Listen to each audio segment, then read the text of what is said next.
Welcome to Facing the Nation for August 23rd, 2024. Welcome, welcome, welcome.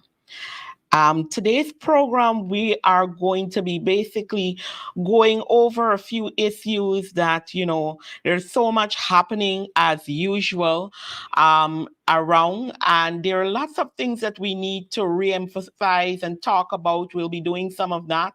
We also hope to have Miss Coretta MacDonald, Member of Parliament, and of course, the General Secretary of the GTU join us at some point in today's program. But today's program is going to be an interactive one where, you can send your comments in the comment section and we will discuss the matters at hand. Call up a friend, call up a neighbor, and tell them that Facing the Nation is on today. And as usual, you can't afford to miss it because there are things that we must talk about today. And, encourage them to follow us on the People's National Congress Reform page on Facebook, on the APNU page on YouTube. Just follow our pages as we get into today's discussion, as we talk about the things that we see happening. I want to start out by playing a video because this particular situation has been one that has been, touches for me. And for me, it's more like a situation that would have started. And as well, it was I'll call it the platform on which we saw so many other incidents happening. And there are some new things that we want to talk about and show in regard to this matter to where we are today. So I'd have my operator pull up our first video for today. Imagine what it's like to be displaced from your way of life, your culture, your regular practice. That is exactly what the people of Caneview would have encountered. Imagine accepting a government offer to remove. And when you are removed, what was promised is not forthcoming. Imagine living in an incomplete home. Imagine you were promised fencing and there's no fence. There's no bridge. Your home still to be plastered. Several works to be done. And you're living over a year, going to 2 years under this condition. People does not recognize the impact being bulldozed by a man-made disaster.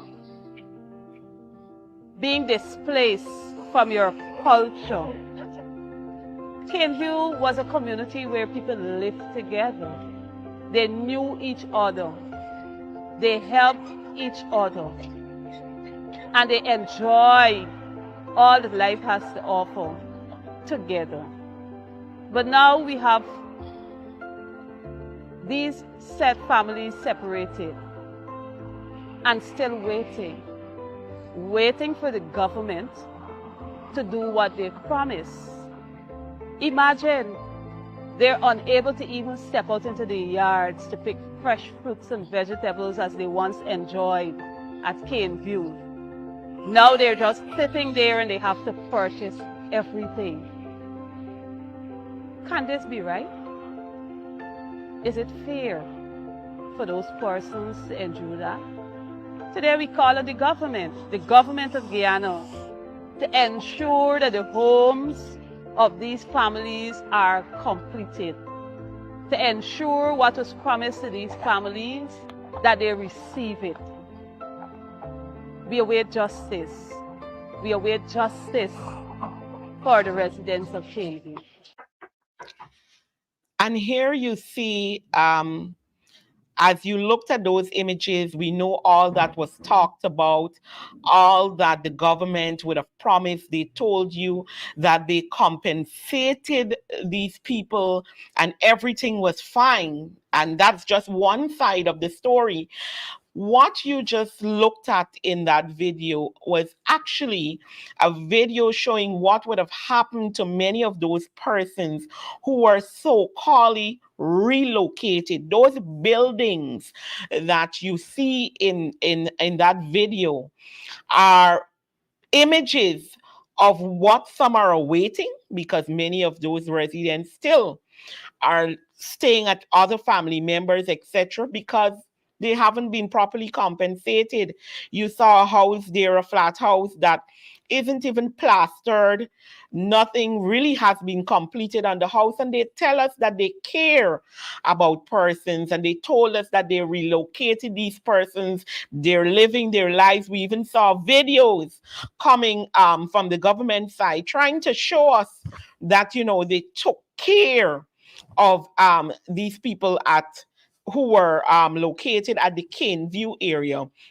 Many of those persons living in the Cane View area had their own means of income, meaning they did not go to an employer anyway, but their what was on their land was sufficient to maintain them and to also give them an income.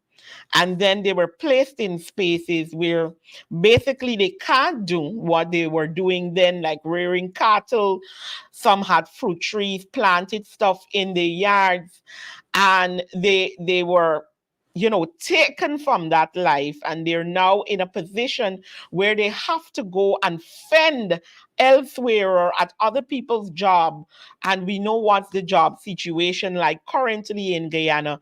And these are the issues being faced by persons who are so called relocated by the government. And a lot of this talk is up and running again. We hear the government, they're trying to defend the nonsense that they did with the Mocha residents.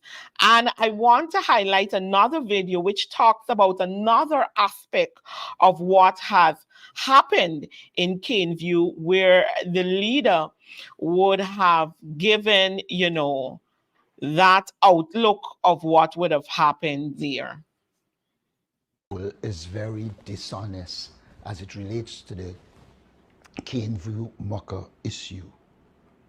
They brutally destroyed people's property and their livelihood.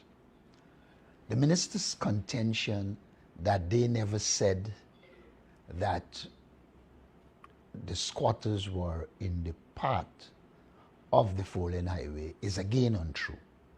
In fact, in a November 2nd, 2022 notice, which was headlined in the Stabroek News, Ministry serves final notice to families in part of East Bank Highway. They clearly contended that the squatters were in the part of the East Bank Highway. That apart, the minister continued to be dishonest. The minister said that the opposition contended that the ministry had given out the lands occupied by the people of Cane View Mocha. We never said that. What we said is that they gave to their family, friends, and favorites lands right opposite where they moved the people. And those lands are closer to the four-lane highway than the people of Cane View Mocha. And so the minister must accept two facts. One, they lied when they said that the people of Mocha, Cane View, were in the part of the four-lane highway. And secondly, the minister lied when he said that the opposition said that they give out the lands that the people in Mocha occupied. Like I said before, we never said that. We said they gave out the lands right opposite, and those lands were closer to the highway than the lands that the people of Cane View Mocha occupied. The minister is trying to hide the fact that the PPP was brutal, vindictive, cruel, discriminatory, and destroy the lives and livelihood of those families in Mocha. The facts will not change. The Mm-hmm. PPP lied about the people of Mocha being in the path of the highway, and they lied again when they tried to defend it by saying we said that those lands were given out. I repeat, we never said that. We said they gave the lands right opposite, and those lands were closer to the highway than the lands occupied by the people of Mocha. And so it should be clear to all that it was purely vindictiveness, Mm-hmm. wickedness, and brutality on the part of the PPP regime. And that is why we say regularly, if Guyana is to grow, the PPP must go. And here we have it. This is the flip side of that situation, because I know many people would recall when the Mocha issue started and there was the talks of removing, there was them saying that the persons were in the path of the road, and that they were blocking progress, and we heard all of these things being said. And when the road is now completed, of course, during that time, the opposition did maintain that based on what was being seen, and we had videos at that time as well showing that those persons were not going to be in the part of the road. But the government insisted, and they went on a campaign to claim these people were, just stopping progress and development, and the opposition were pushing them for this. But now, 2 years down the line, 3 years down the line, we're watching not only what they stated about it was untrue, but the lives of those individuals that they claim that they would compensate and they would see a better life for some reason. They are no better off. Many of those persons are not in homes. And I started out by saying that talking about the market issue and showing where it is today after all of the things that the government would have talked about while they were trying to get person off was just the foundation for the other things that they were going to do, and possibly, in my view, to see what would be the reaction of Guyanese and persons living in that area, testing the waters, because you had Maka and we saw what they did, and I'm showing you now where they are. And also to let you know that many of those residents are currently in court fighting what the government would have done to them. And, it's the usual. You have a court date today, you go in court for a few, you have another court date, and they're going through that process right now to see what will become of the matter. But after the Mocha issue, we saw many, many other similar cases happening countrywide. We saw it in parts of Linden, we saw it at Hillfoot, and we keep seeing a replication of what they did in Mocha. Just recent Sarah Jonah, where we know that many of those persons would have applied and they were told they were going to be given. And I recall playing on this very show video where the young lady said that the government told her that they would give her the land, but they wanted her to pay about 200 and something $1,000 for the land, understanding that these people are persons who cannot necessarily even afford that. And she went out of her way because they asked them to bring half of that money, which would have been 120,000 Guyana dollars. And she happened to bring in 100,000. And there we saw that 100,000 was refused. And these are just instances where this government continues to show disrespect for the citizens of this country, the treatment, the way we know that they continuously lie about what they will do and what they can do. And, when we look at that situation, we see a government who is hell bent on doing whatever they want to do. And persons must accept what they want to do. And don't worry about the fancy things they talk on TV and they say, I'll do this and I'll do that. But when you follow through these situations, what we see is another side. It's the side that cares nothing about the citizens of this country. And, that is what we are seeing.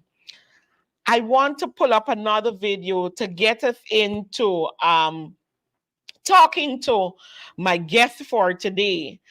I want to play this video and we'll go straight into our next conversation.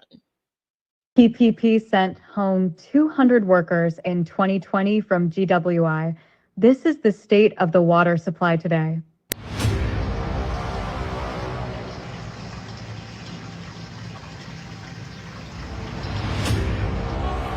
Every single day, this is the quality water. What are you doing with this? What are you doing with this? You can't wash nothing. This is what you get. And eat and drink and cook. So take your thing and lie look, throw it away, put back the bucket, turn it back on, there we go, oil rich And this shit here, what you paying for? Look this shit, look this water condition. What this shit, this is water. And then cutting out people bill all the time. Look. This get not clean water, this shit, look, this shit here, so.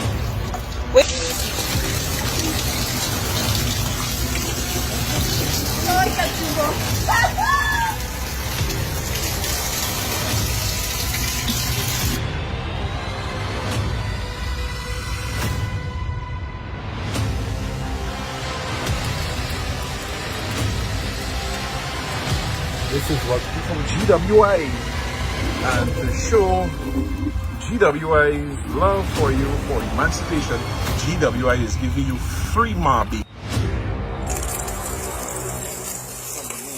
Contaminated tap water is a stark reminder of failing governance by the incompetent PPP.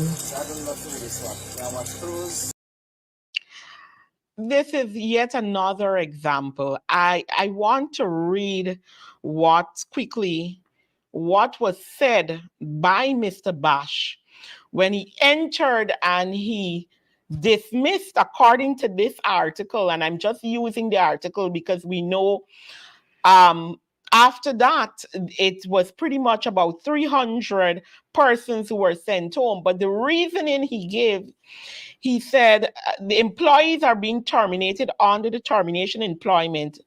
And he stated that it is to bring effective and productive management of GWI. That is what Mr. Bash would have stated to Stabrook News when he was justifying removing workers from GWI, understanding that under the coalition, we increased the hiring to effectively manage the water system, more engineers, open more wells, so that the water system could have come to the place where persons were comfortable with the water that they were receiving, and areas that didn't have water were now getting water.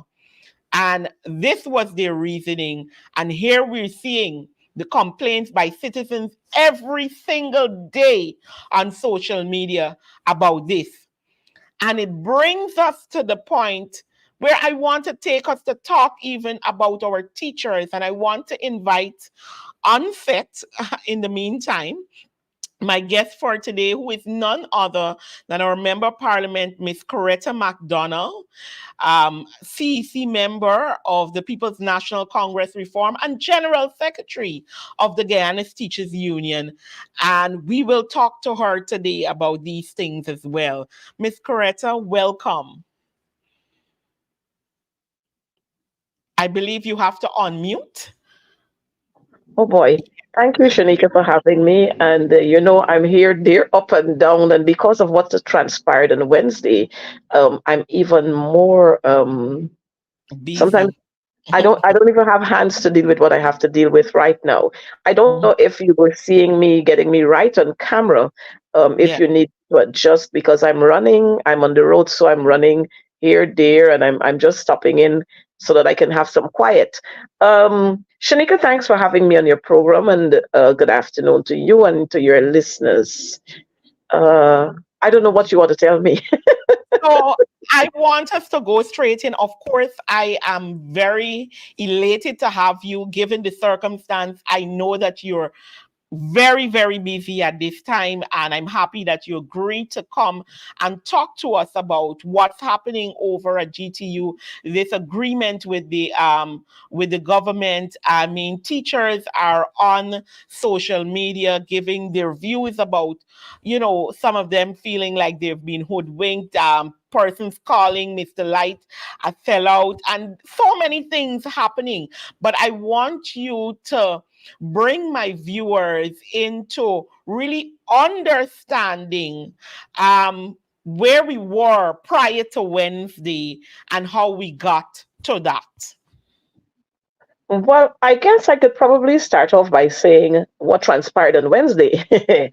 What transpired? All right, let me start from where you were asking me. So the teachers were on industrial action for 75 days. 75 days, our children lost the contact hours that they were supposed to be having with their teachers.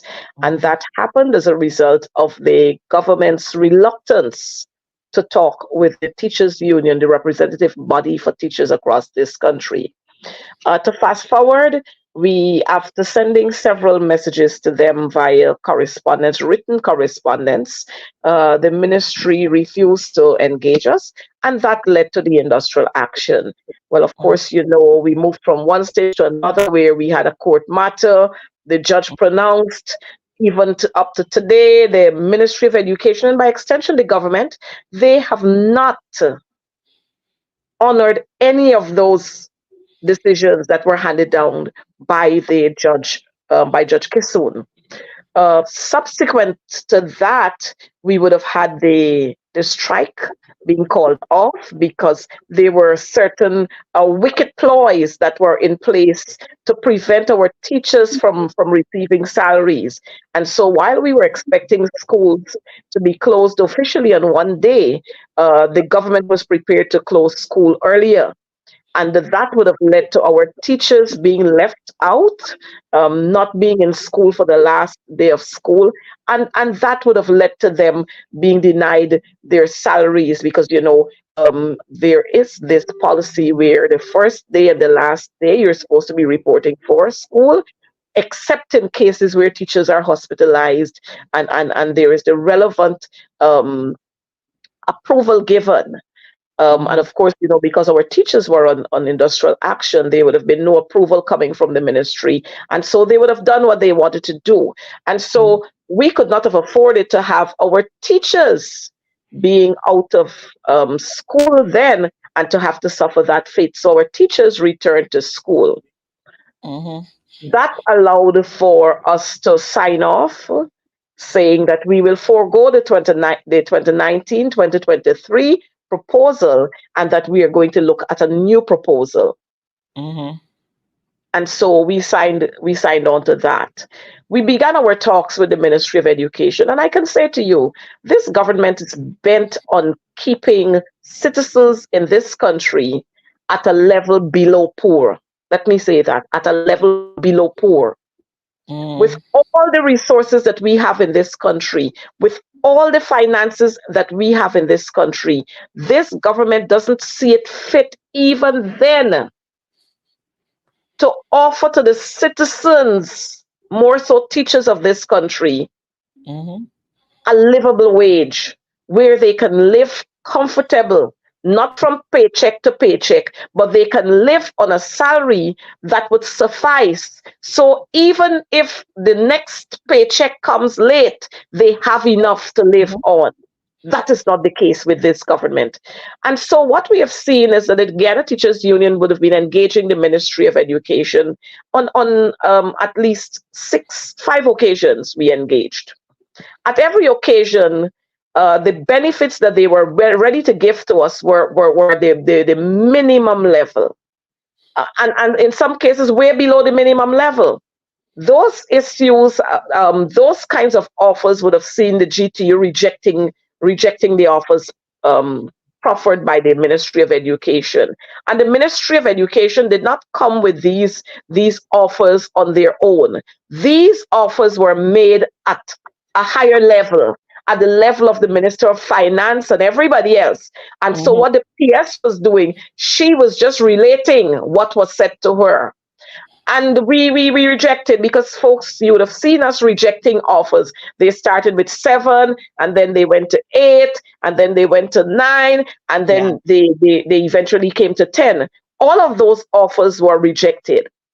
In the meantime, our teachers were kept up to date via Zoom, via letters or messages in the various WhatsApp groups. Our teachers were kept posted. But what we found strange is that coming down to this final lap, let me put it that way, there was a reluctance on the part of the president and a few officers to continue engaging our teachers.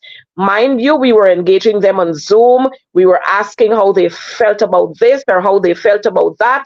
And because of the responses we were getting from them, it encouraged us to continue going to negotiate, because we knew that we were carrying out the mandate from our members. It was not the General Council, it was our members we were interfacing with. All of a sudden, the last meeting before what transpired on Wednesday, or I should say the second to last meeting, where the president was not there when he recused himself from the procedure, we saw an official, I don't know how this happens, but it happens. We're at official meetings, and when these meetings would have ended, then there's always a phone call to Mr. Light, a phone call to Mr. Light, or a text message to Mr. Light. And that in itself is saying that some scampishness was afoot, because we were in an official meeting, no telephone calls were made to whether it's the President Ali or whoever. But when you leave the meetings, then calls are being made and other calls are being made, and Mr. Light is given a call. We ignored that call. We went to the meeting there where Mariska Williams, who acted as president then, officially, when the PS said, well, this is their offer of 10%, it was rejected. We left that meeting with all of the other conditions, the duty-free condition issue, that the housing issue, that of the benefits for the teachers who live in the hinterland, RAI, hardline allowance, station allowance. We left there with all of those issues unresolved. And then we heard about this. Then there was this invitation for a general council meeting. Now, I want to say that the president has acted very irresponsible.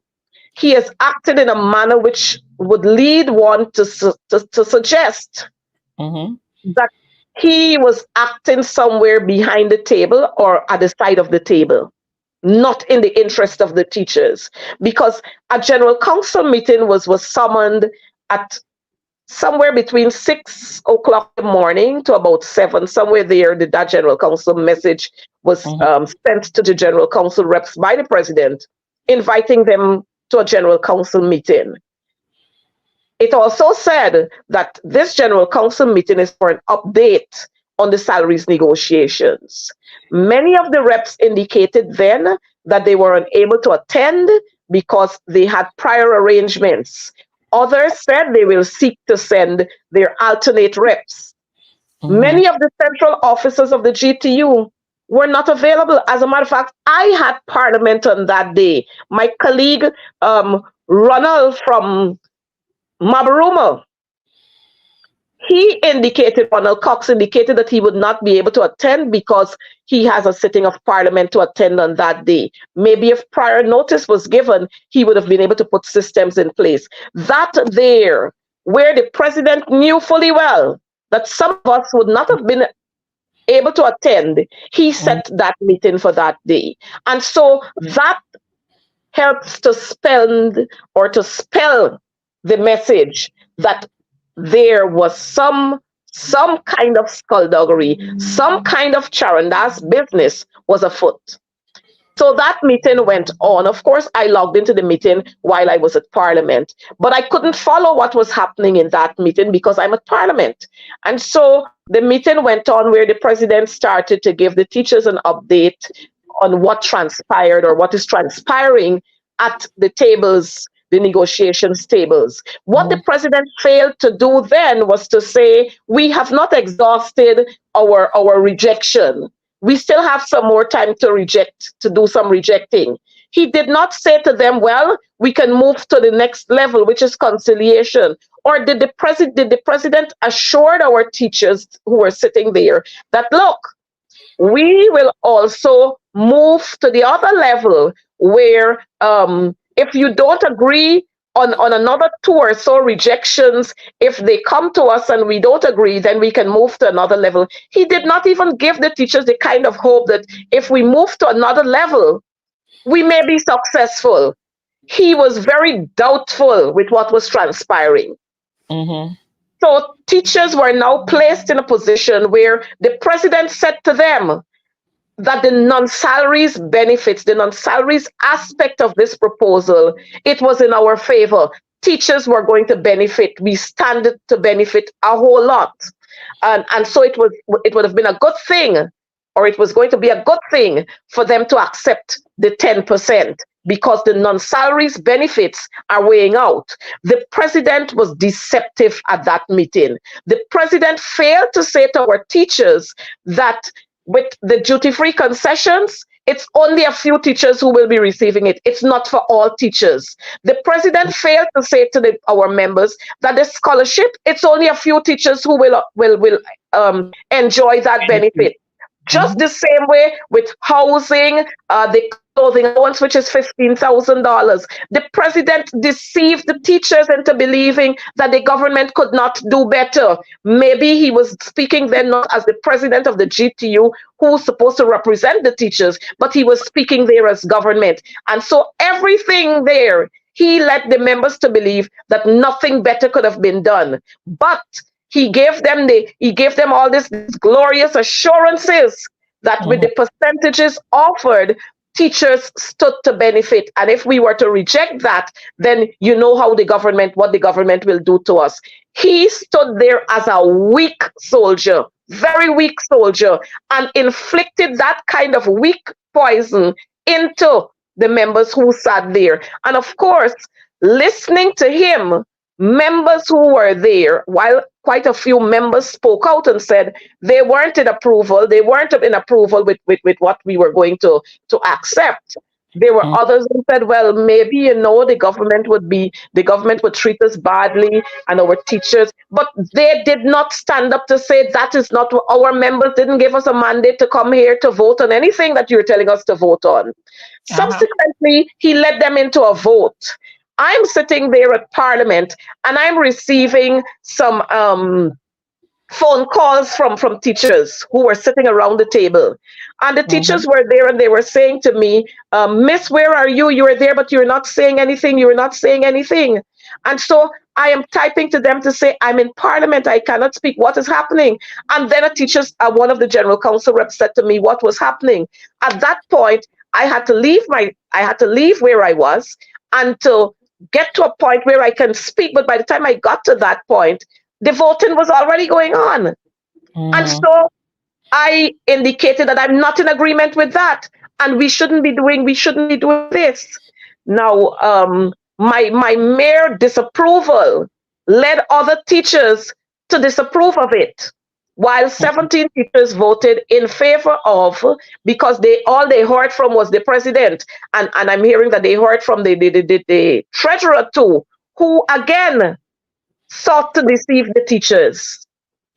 Now, this led to where we came to the point where they're claiming that general council accepted what they were saying, voted on this issue, and so it was a done deal. But then when I typed a message and I placed it in the general council groups, many of the general council reps at that point were saying, look, well, mind you, by the time they were finished voting, the meeting ended very quickly. The meeting did not hesitate for any other comments on anything. And so all of these actions are saying to you that there was a plan. That there was a plan. Now, when the teachers read what I wrote there, the teachers began saying, I retract my vote. I am retracting my vote. I am retracting my vote. This was not said to us. We got the impression that all was well, that all the non-salaries benefits were in our favor. I am retracting my vote. And quite a few of them said, well, our members did not ask us to vote on anything. We did not give them any information. So why are we going to be voting on this? The next thing is that there was a pause on this whole thing, that we meet with our members. We agreed that we were going to meet with our members in the various clusters. We commenced that kind of meeting. Lo and behold, on Sunday, we got a message from the president again in the group to say, we will meet at the ministry on Wednesday at 10:30. Now, everyone in the negotiations committee, which is a committee that was approved by the conference, it said to them, just give me a minute because something is acting up there with my camera. No problem. It said we will continue with our meeting at the Ministry of Education on Wednesday at 10 o'clock. Now, that meeting, that information never said to us that we are going to be voting on anything. We are going to be signing off on anything, sorry. That meeting never indicated that there was going to be a signing off. When we got to that meeting, like everything else, we started going through what we looked at, because I did indicate the meeting before that we should, the issues we've agreed on, let's put in the correct word in and let's put those aside. And so it will leave us with the issues that we've not agreed on. So we were going through the wording and we were correcting phrases and we were correcting a word here or taking out a word and putting in a word and so on. We were doing that. The next thing I know is that by the time we went through that, I heard we're going to print off now and so that we can sign. And everybody was like, sign what? Everybody was like, what are we signing to? And then Mr. Light said, he is the leader of the team and he will be signing because General Counsel said he will sign. Right at that point, Mr. Bino, who's the immediate past president, said, we cannot sign anything. Our members did not give us that mandate. General Counsel did not come with a mandate. We cannot sign this today. I pleaded with them. I said, look, let's not fight here. We asked the ministry to please give us a couple of minutes. Let's resolve this here. I said, Mr. President, let's go to GTU. Let's ask the ministry for an hour or 2 hours. Let's go to GTU and let's resolve this issue. Maybe we can come in another hour or two, or we can come there tomorrow. He bluntly said, no, he is the president. He's the leader of the list, the team, and he is prepared to sign today. At that point, we started packing up our things because we said we will not be part of any signing. We will not be part and parcel of any signing. So while we were packing up our things, very hurriedly, the documents came, this one signing one, that one signing one. And so we were there. And if you notice in one of the picture, my books were packed up and I was holding the chair there, getting up to leave there while they were hurrying to sign, because I think they suspected that members would have converged out there. So they hurried to sign before members could come out there. But I want to say it was very, very deceptive. And everybody thought that the president and the second vice president, they were acting in the interest of teachers all along. Now, we were coming good all the time, where you saw us there, even though we were having little issues amongst us, we were coming good. And the Mm-hmm. next thing we knew is that the president and the second vice president, and maybe there were other officers who agreed with him, they made a sudden 360 degrees turn to put teachers in more poverty. And that's where we are at this time. You started to hint, and because understanding what happened now and the context, it will lead me to say what persons or teachers are putting out there in regard to the president, for one, about the way things were done. They feel as though they were sold out. But I want us to touch on and a little bit more explanation, for persons listening, because in the comment section, I'm seeing certain things and some people want a little bit more clarity. Like Mr. Mark Light is out there saying that one, like you noted, that the general council would have given approval, and we've heard what you are saying in regard of what happened to that at that particular general council meeting, which was not to cater for what he is saying it did. But the other thing that he is saying is that the benefits that the government has given teachers their money's worth.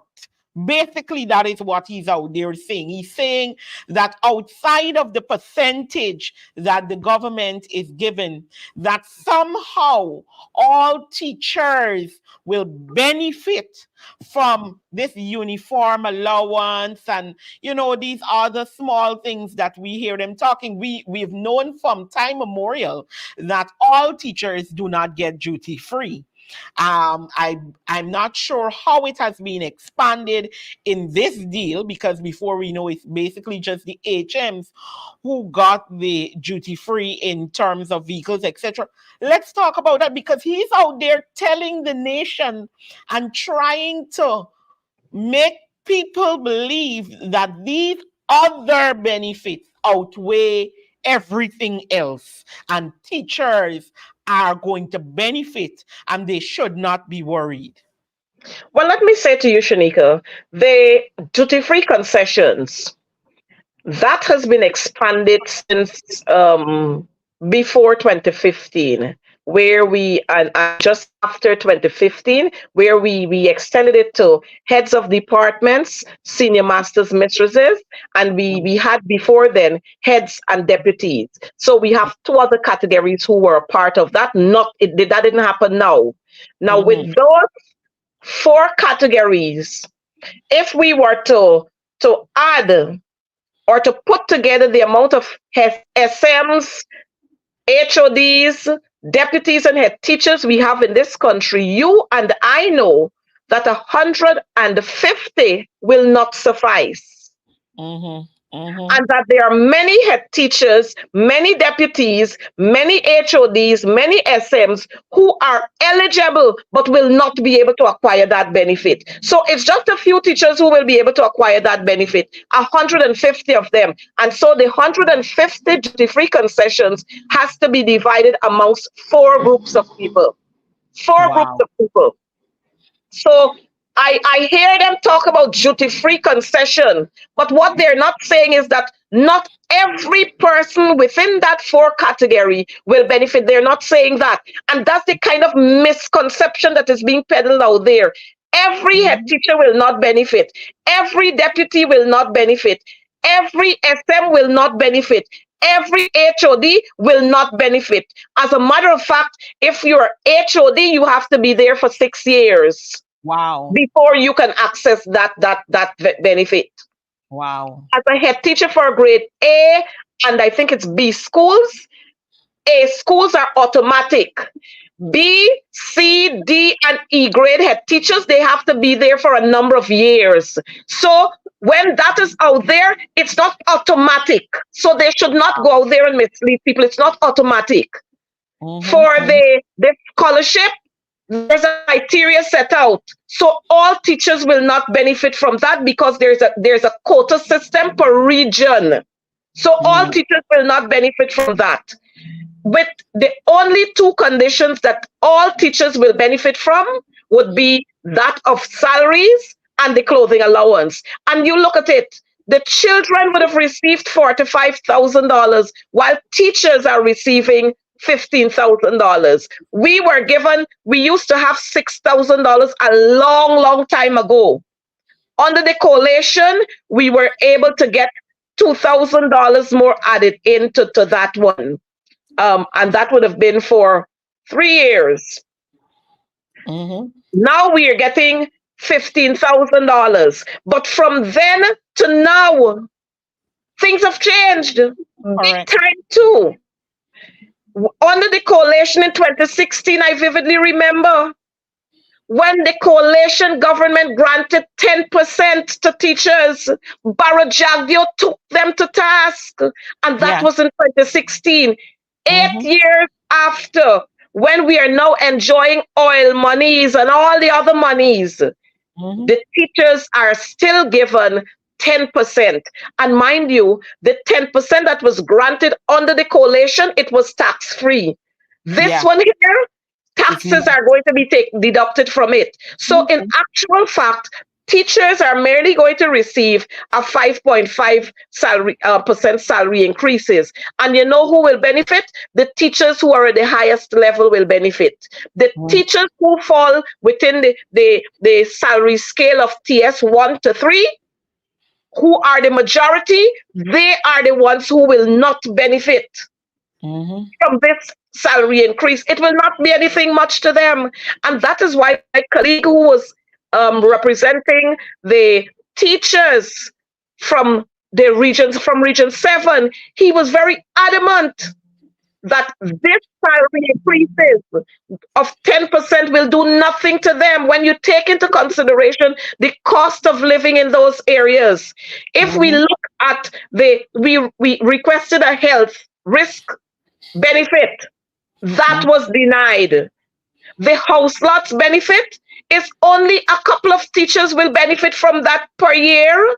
So it's not all across the board. The housing revolving project, it's a couple of teachers who will benefit. Not all teachers will benefit from that. So when they go out there to shoot the kind of nonsense, they must tell the public. That is why teachers are so upset, because teachers know that all teachers will not benefit from every aspect coming out of this agreement. Now, no, teachers were saying if the non-salaries benefits were favorable to us, we didn't have a problem accepting the 10%. But even the non-salaries benefits will not be able to cushion cost of living and everything else. And so to add 10% to that, it's a slap in the faces of the teachers. More so, teachers are saying we didn't have to go out there to strike, because if we did not strike, we would have still gotten 10%. So we went out there, we wasted our time. We were out there being misled by Mark Light. But you know what they're doing now? They're spinning the coin as they like to do. And if you look at how Mark Light is operating, he is operating just the same way Barra Jagdeo is operating and Priya Manik Chand, where they are flipping the coin to say, oh, it's Coretta MacDonald who doesn't want this. It's Coretta MacDonald who has been blocking this. It's Coretta MacDonald who has been blocking that. They are good at spinning the coin. But you know, those who have sense, they understand. And even some of them who are big and they got sense, they are stifling their consciences because they cannot speak. But our teachers out there and the layman out there understands that 10% is joke to be giving to our, that's a disrespect to our teachers. But you know who would have allowed that disrespect? The president of the Guyana Teachers Union and the second vice president who signed that agreement. And let me say to you, you will determine at the table, even when the document was being printed, When you looked at the last page, you know what was printed there? Mark Light, Julian Cambridge. Now, the General So they already Secretary's name know. was not even printed there to say, well, look, her name was printed there and she walked out of the room. So she refused to sign. So we had to get somebody else to sign for her. That was not there. So you see straight that the They knew. plot was already there and they Mhm, knew exactly what was coming down. That mhm, is treacherous. That is treacherous. It's deception. And for intelligent people to perform another charandas on the educators of this country, it says a lot about our integrity and what we stand for. mhm. That's quite a mouthful. I just want to bring into contrast, you know, all these things I've talked about even earlier today on the program. All it has been showing is that this government does not care about the people. They do not care about the citizens. They do not care about ensuring that persons get what is a livable wage Mhm, in this time. mhm. They clearly setting out in every area to ensure that Guyanese remain at a level that is unacceptable in Yep. this country as it stands. Mhm. We are looking, we saw the results for the CSEC and Cape coming out. And I wish at this point to congratulate all those students who Yep. would have done well given all of the things that were happening during this period and getting to write those exams.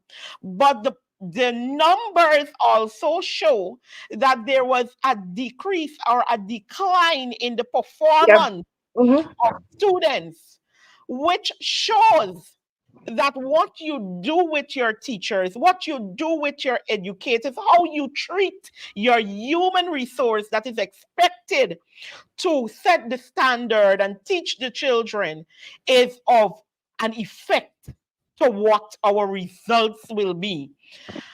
And for you to see those numbers and pursue this here, it says a lot about the governance. I want to hear you touch a little bit about, your thoughts on the results of the CSEC and CAPE in contrast to what we're seeing in terms of the treatment of the teachers before we wrap up because we're basically out of time. Well, what I can simply say to you, Shanika, is that many of our teachers, the ones that we really, really want to have, the experienced teachers, they Mhm, are leaving. They're mhm, opting to do other things. They're going to the private schools. And as a result, and you know why they're doing that? Because they feel undervalued. They mhm, feel as if nobody and which is a fact. They feel that nobody cares for them. The government doesn't appreciate them.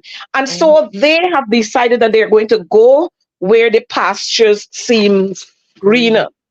Mhm, And because of that, we're not having quite a lot of maths teachers in many of our schools.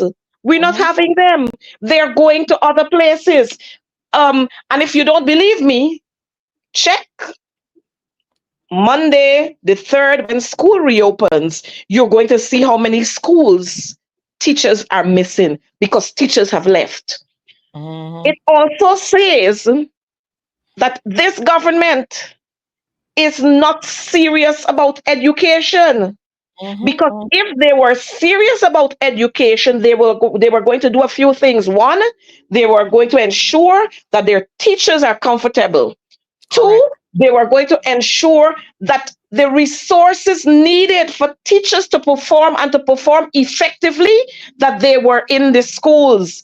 They would ensure that all schools across Guyana, our children and teachers are treated equally. What do we see happening here? Mhm, Some schools, you have it all, while some schools, you have none at all in terms of the resources.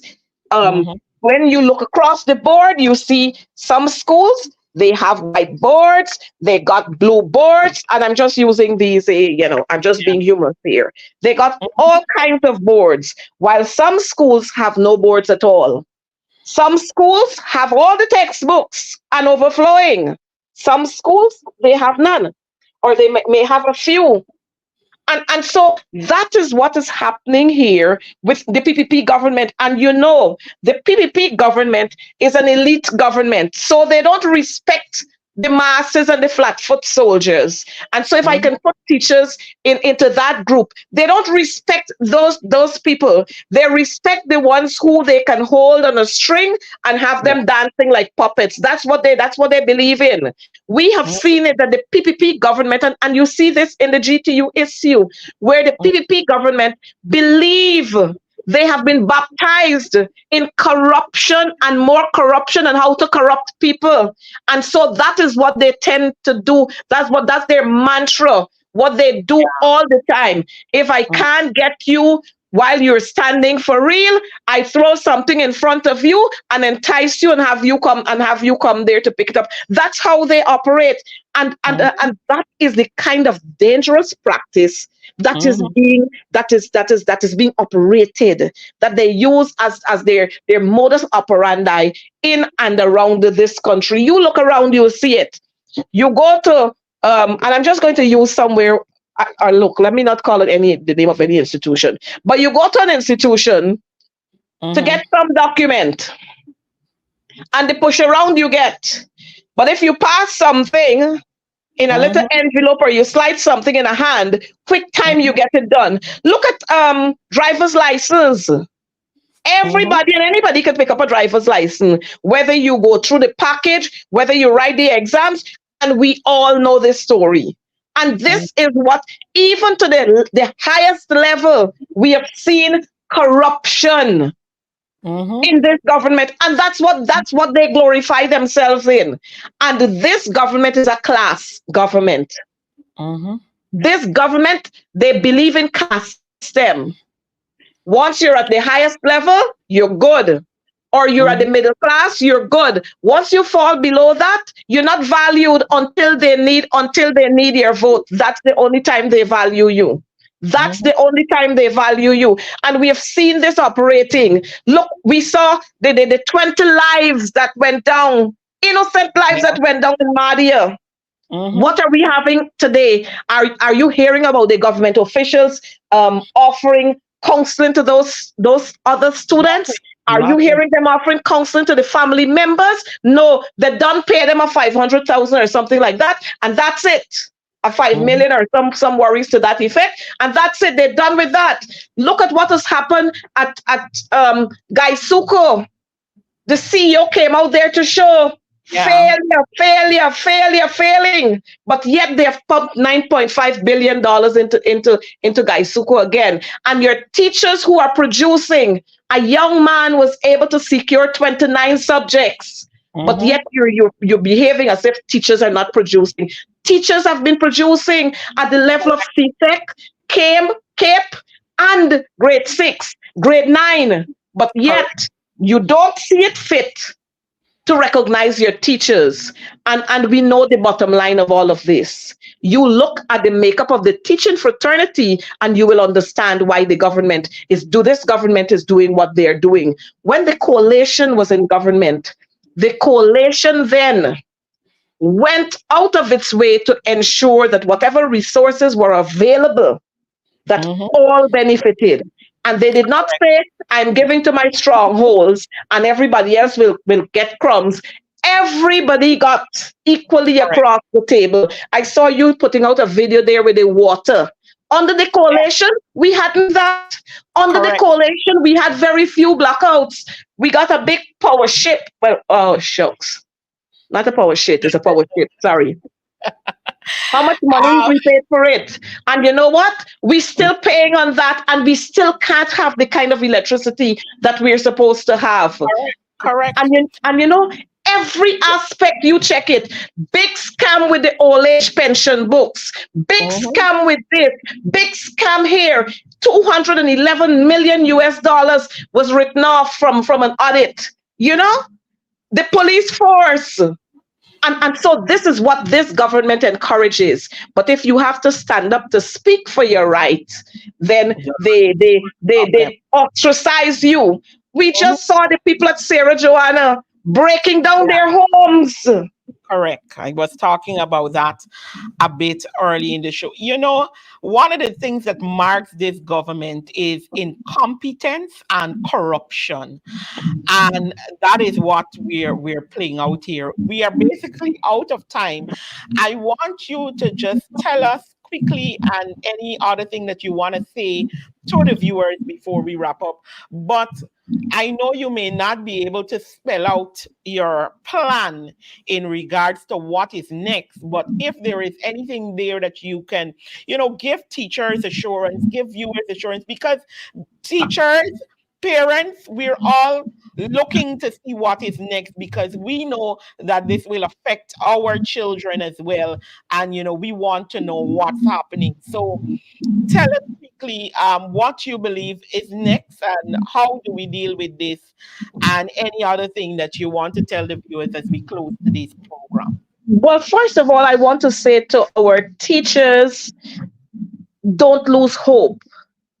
Yes, Mhm, I understand your hurt, and I understand that this here has this action by the president and the second vice president, it has caused a deep scar on your hearts because quite a few of our teachers have been victimized and many more will be victimized. Let me mhm, just reassure you that the union will rise again and we will continue to support you and to represent you at every cost. While there are a few amongst us who don't see the need to represent you, we will represent you. As long as I continue to be your general secretary, I will stand there and speak for you and to represent you at all costs. I want to say to our supporters who were out there with us during those days, all of mhm, those persons in the diaspora who mhm, sent monies, who bought water and sent for us, and they were just following us there with even their words of encouragement. I want to say to you, don't lose hope. The GTU will rise again.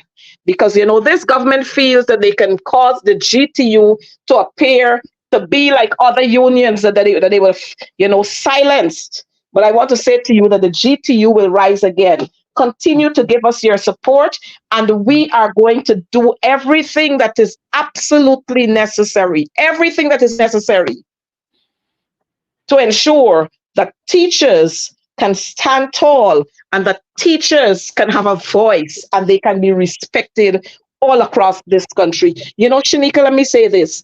mhm. Teachers feel so bad I when know. they cannot afford to buy a vehicle and they have to be walking the streets. And students that they have taught, they're seeing them driving along the roads, driving down the road, and they're saying, Miss, I noticed you walking in the sun. Come, let me give you a lift. Mhm. And teachers have been in the system for For 30 years. odd years. Some of them don't even have their own homes. And this is how poor the PPP wants. They want to see teachers live and citizens in general. That's how they want to see you live so that you can always come running to them for them to throw some crumbs at you. But we will rise again. Parents, please prepare your children for schools because schools are going to be reopened. And please work with the teachers because in the long run, we would want to see our children shining. We would Mhm, want to see our children doing for us what we couldn't do for ourselves. So mhm, be good, be careful on the roadways. You know what's happening there. Be careful on the roadways. And remember, this country belongs to all of us. This is our country. And every mhm, single one of us, we have a right to enjoy the privileges, the resources, and everything that is offered in this country. mhm, Be good to yourselves and let's be good Guyanese. Let's not allow the politicians to divide us, but let's be responsible and let's share our views based on the issues that are happening. We shouldn't base our views because of race or culture or creed. We should give and let our voices be heard based on issues. If something is wrong, it could never be right. And so we should speak out against the ills when they happen in this society. Shanika, I want to thank you for having me here, and you do have a good weekend too. Thank you so much for being here. Although you are a very busy person at this time. Thank you so much. You're I welcome. Great. I want to remind our viewers as we close today's program that it is our responsibility to continue to hold this government accountable. It is our responsibility as citizens to speak up and to deal with the issues as they come. And it is our responsibility to hold every government, every politician accountable in this time as we seek to have betterment for our country. And when the time comes for you to vote in the next general and regional elections, that you will take the facts and not the lies that are spewed and the fancy glamour that is thrown, but the facts and the things that you have seen, and make the correct choice to better your life, your children's life, and their children, because Guyana must have a future.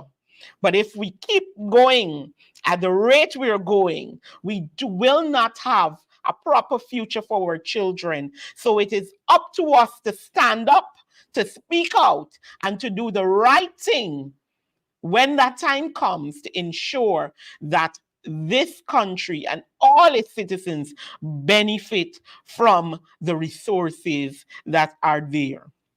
I want to thank you for joining Facing the Nation today, and I hope to see you next week, same time, same place. Do have a wonderful weekend.